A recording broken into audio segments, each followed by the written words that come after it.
Hola, ¿qué tal? Soy Juan Naranjo. Hoy os traigo mi propia versión de un book tag que he visto mucho por YouTube y que me ha gustado mucho, que consiste en elegir tus épocas favoritas sobre las que te gusta leer.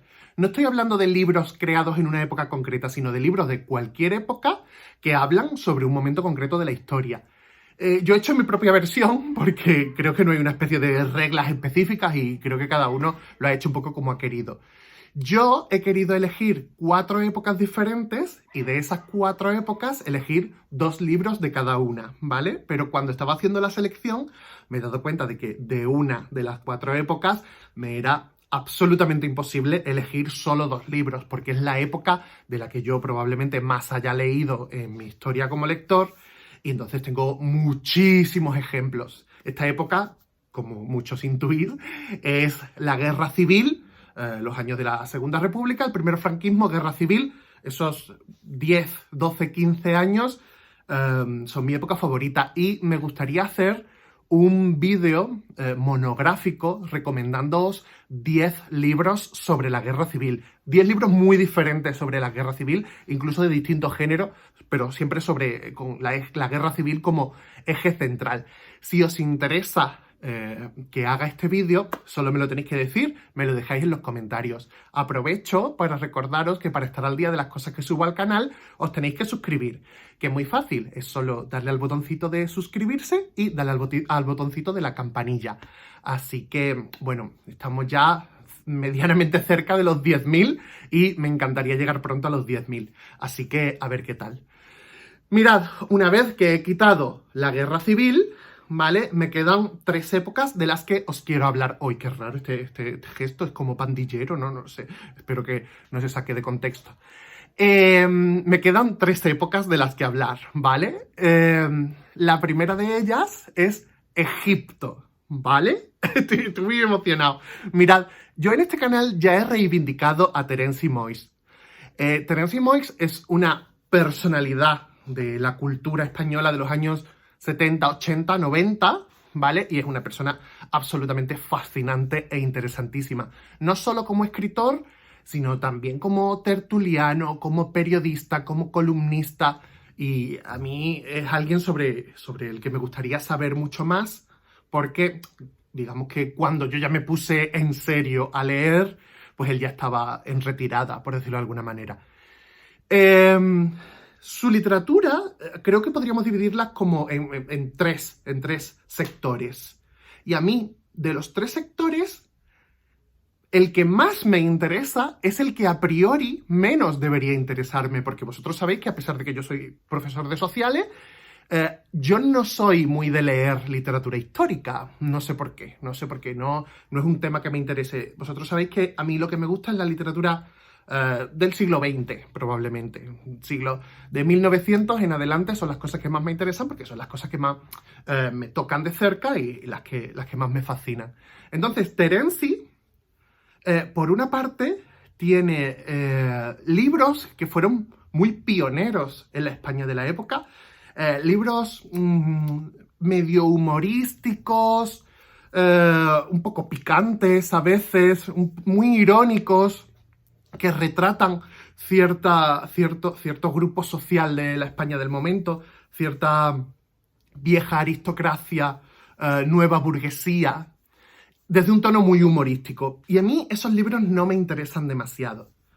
Después, Terenci tiene otra línea que tiene que ver con el cine, ¿vale? Y bueno, pues sí, yo sí que es cierto que he leído algunas cosas de él que me han parecido interesantes y tal. Además, él tiene una cosa muy guay que es que mezcla su análisis de la historia del cine, sobre todo del Hollywood dorado, con su propia biografía. Es decir, cómo ese cine le inspiró, le motivó, le impactó, por decirlo de alguna manera. Y esa parte sí que me gusta. Pero la parte de Terenci que más me gusta son sus novelas históricas. Veréis, este hombre escribe con una sensibilidad, una emotividad, un buen gusto, una maestría literaria del uso de la sintaxis, de la gramática, del léxico, tan rico, es un tipo de literatura que creo que ya no se estila, creo que ya no se ve, creo que ya no se hacen cosas de este tipo porque estamos en otras cosas, ¿no? Pero a mí me sigue pareciendo absolutamente magistral. La forma de escribir que tiene Terenzi, para mí, muy pocos autores y autoras lo han conseguido. Os he traído dos libros que, siguiendo el hilo argumental de este vídeo, transcurren en Egipto, ¿vale? De las otras épocas he traído autores diferentes, pero para hablar de Egipto solo puedo hablar de Terenzi porque, a pesar de que he leído cosas sobre Egipto de otros muchos autores, para mí Terenzi está por encima de todos ellos, porque es un tipo de literatura que no se centra como otros, a lo mejor en las guerras, la sociedad, no, se centra en los sentimientos, y los sentimientos son universales y atemporales. Y los sentimientos de los que habla Terenzi en sus libros sobre Egipto, a mí me emocionan muchísimo. Mirad, uno de los libros es No digas que fue un sueño, que se llevó el Premio Planeta de 1986. Estamos hablando de una época en la que creo que todavía se podía uno fiar de los premios literarios. Con premios literarios recientes yo me he llevado unas decepciones y unas bofetadas absolutamente terribles. Pero sí que es cierto que cuando leo premios literarios de los años 70, 80 o incluso principios de los 90, todavía encuentro joyas indiscutibles. Leo premios literarios recientes y más que un premio literario me parece una estrategia de marketing, que bueno, me parece lícito, ¿no? Es decir, cada editorial crea su propio premio con su propia finalidad y con la finalidad de ensalzar una obra y un autor y de respaldarla, digamos, con ese título. Pero para mí, los premios literarios de hace 30 años eran premios literarios y no campañas de marketing. Pienso, puedo estar equivocado y hablo desde el desconocimiento, pero así lo intuyo como lector. Esto no es un libro, esto es una joya. Esto es una joya.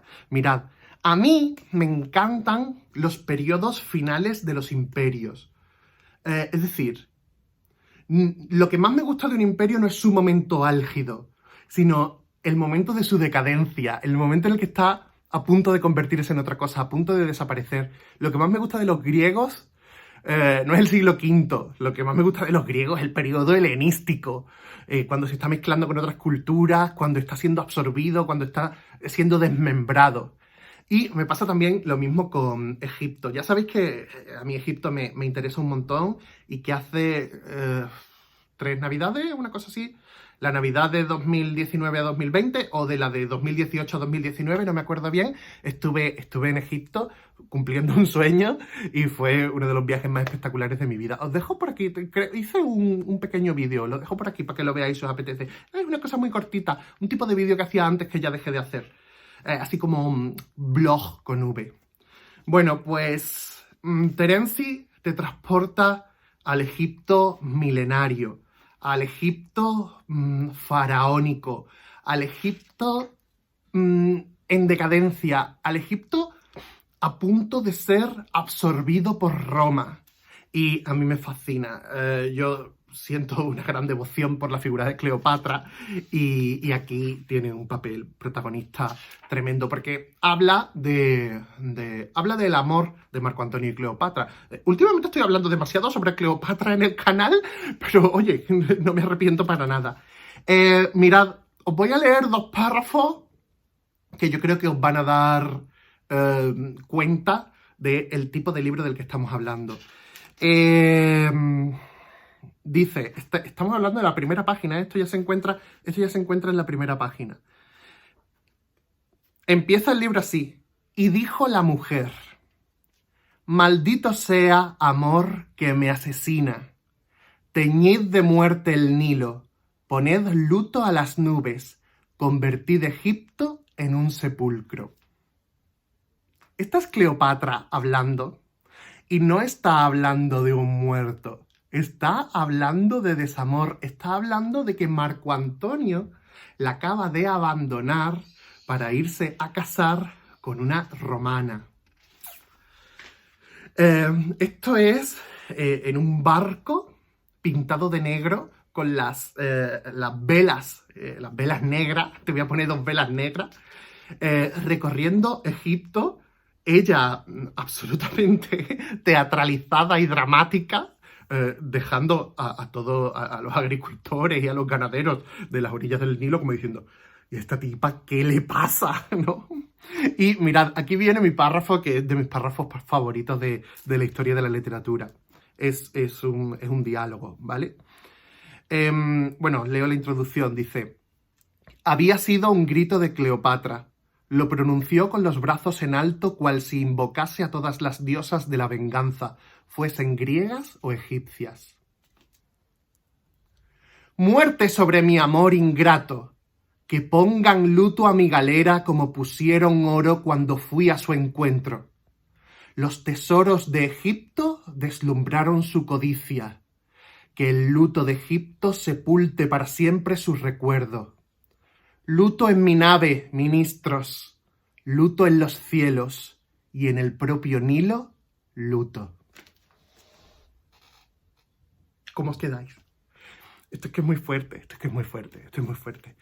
Este libro fue un pelotazo de ventas en la época, catapultó a Terenzi a las altas esferas sociales y culturales de la España del momento.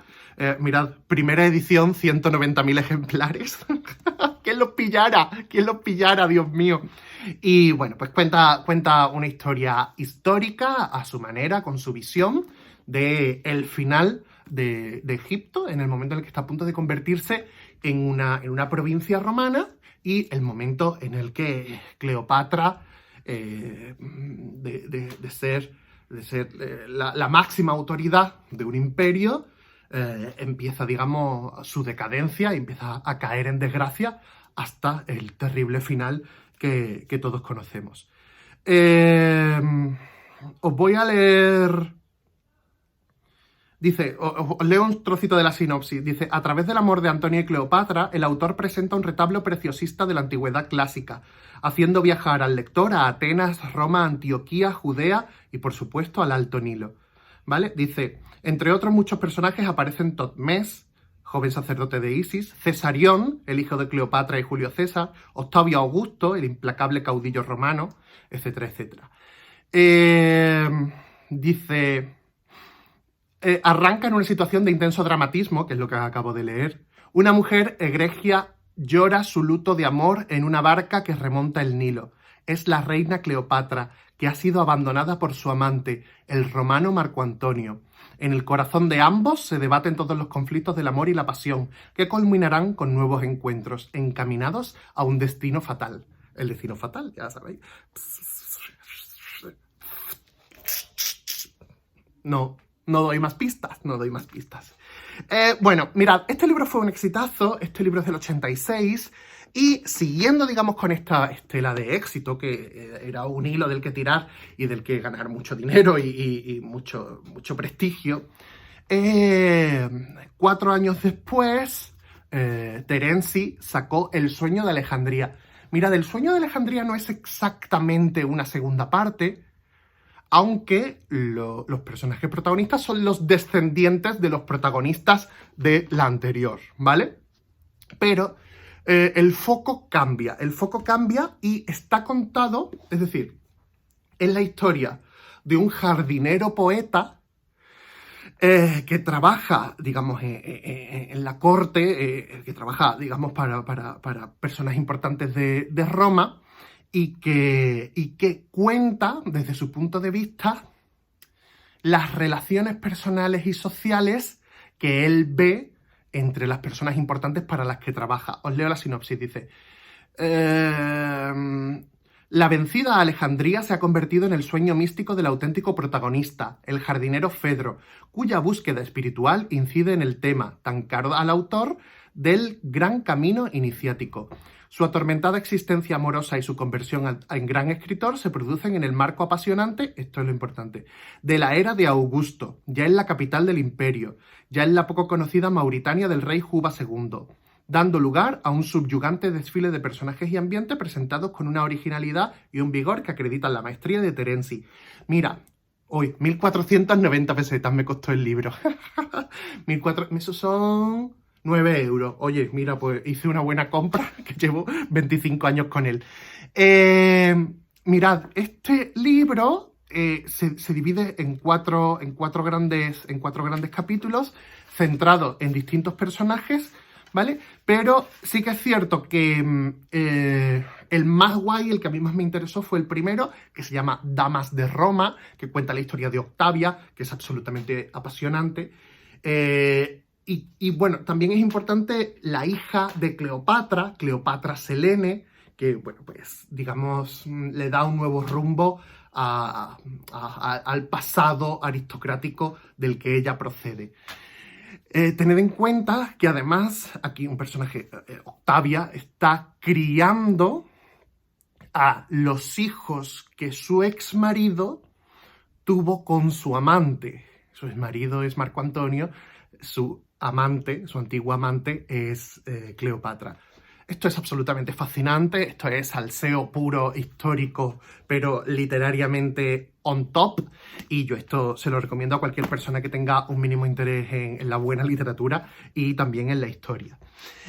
Mirad, siguiendo con la línea argumental de la que estábamos hablando antes, de cómo el hecho de enfrentarse a un libro que en los años 80 o 90 tuviese un premio Planeta era garantía de éxito, yo a este libro me enfrenté súper joven, que es El manuscrito carmesí. El manuscrito carmesí, mirad qué tocho, por cierto, es una edición preciosa. Yo creo que esto era de un coleccionable o algo así. Esto me lo compré yo, yo creo que era jovencillo también. Os voy a decir el año de edición, Premio Planeta. Ah, pues sí, es del 90. No, pues entonces no, me lo compré en el momento, esto me lo compraría yo a posteriori. Tengo dos versiones. Tengo esta, que es en plan cuero falso y estampado dorado, estampación dorada, y tengo este que es más rollo libro de bolsillo. Los dos están igual de fenomenal.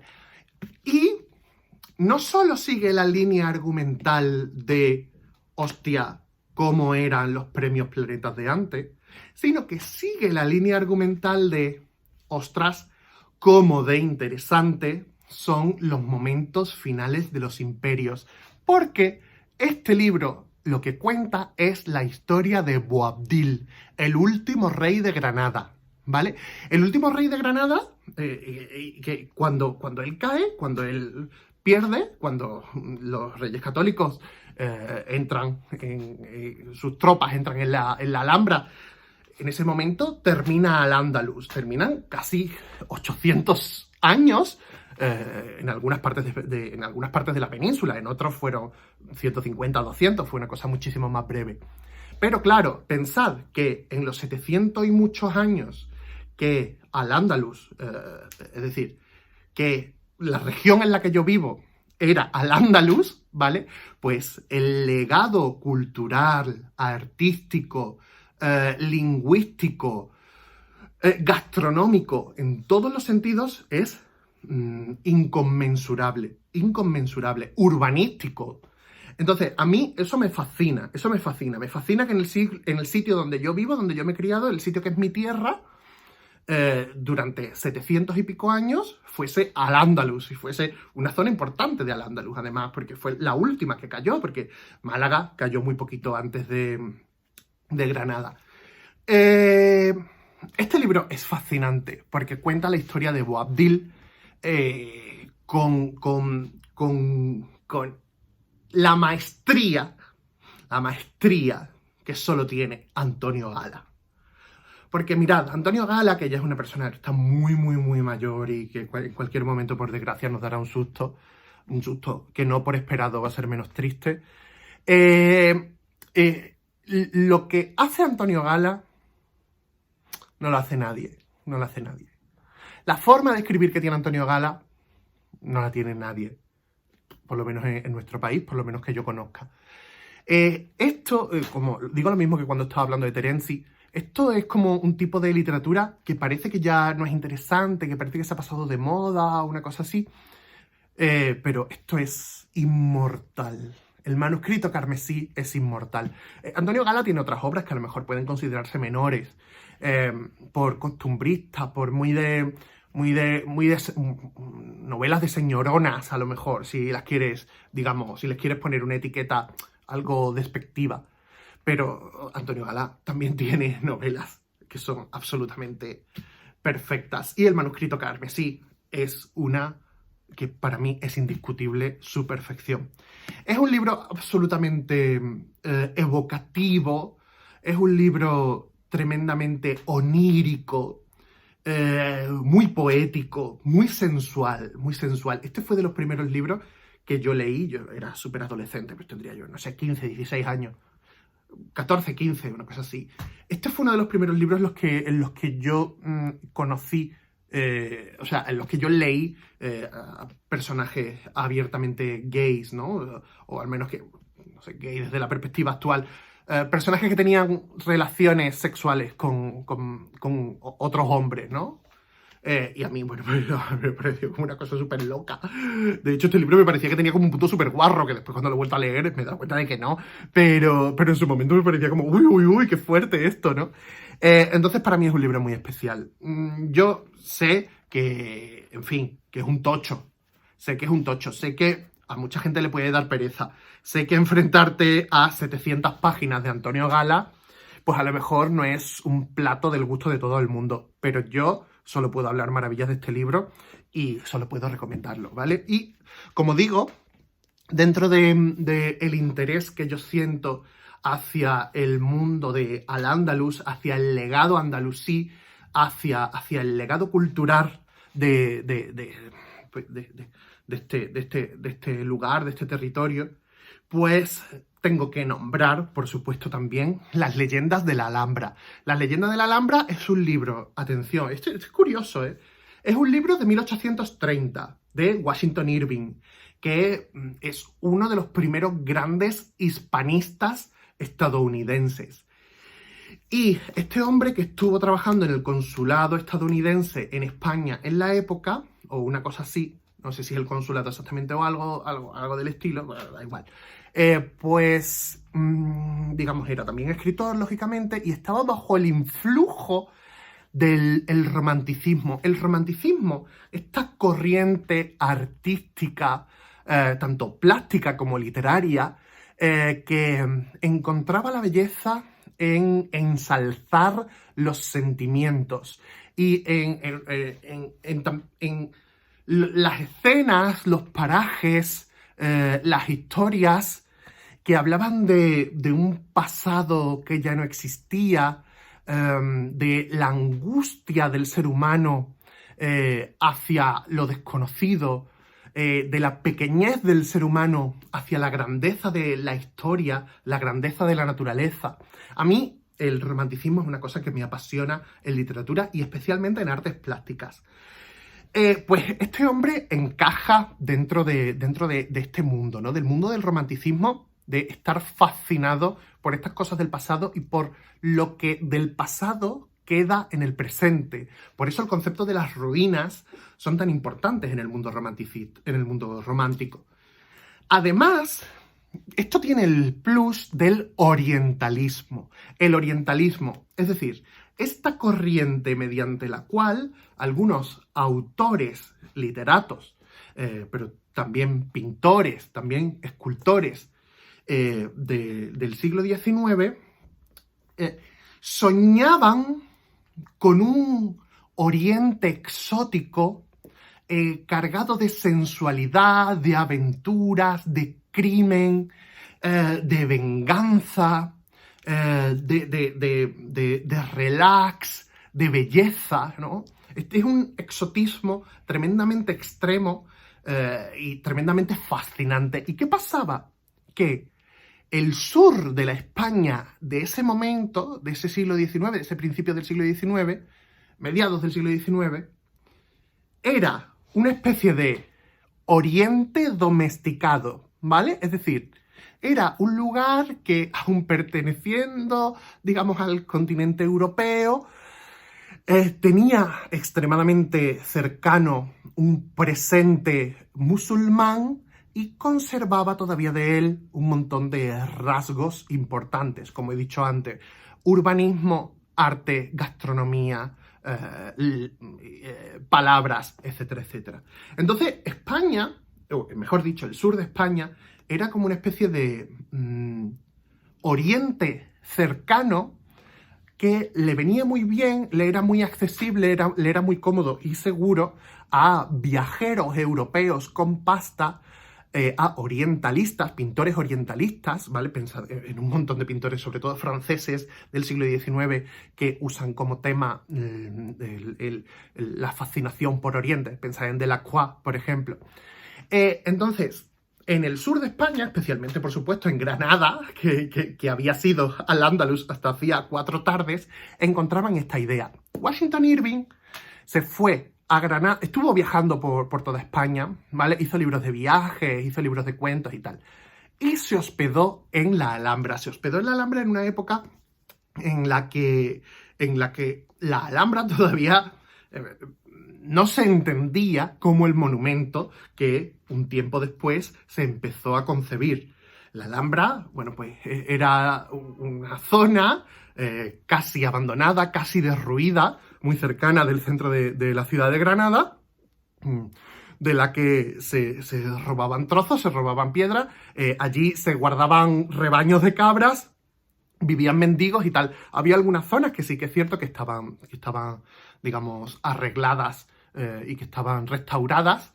Y bueno, él se hospedó en una de esas, creo que fue en una torre, si no me equivoco, y ahí escribe este cuento. Este libro es una cosa muy particular, porque sucede en el momento, en 1830, y se habla de sí mismo, es decir, él está contando su propia historia de un viaje por el sur de España, y entonces en este viaje él, digamos, contrata, entre comillas, a un ayudante, a un sirviente. Este sirviente, que es español, es un hombre rudo, es un hombre sin formación y tal, que solo le echa una mano, digamos, como, entre comillas, sirviente, ¿no?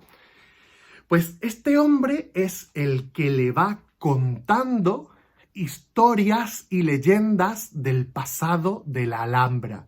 Y entonces él va intercalando lo que está viviendo en ese momento con las historias fantásticas, fascinantes, exóticas, orientalistas, que le va contando su criado, ¿vale? Entonces, eso es absolutamente fascinante. A mí es una cosa que me parece muy guay, porque va contando el presente y lo va mezclando con leyendas que tienen magia, que tienen fantasía, que tienen, bueno, pues este punto de celos, de traición, de crímenes, pero también de belleza, de exotismo, de sensualidad. No, bueno, me parece absolutamente fascinante.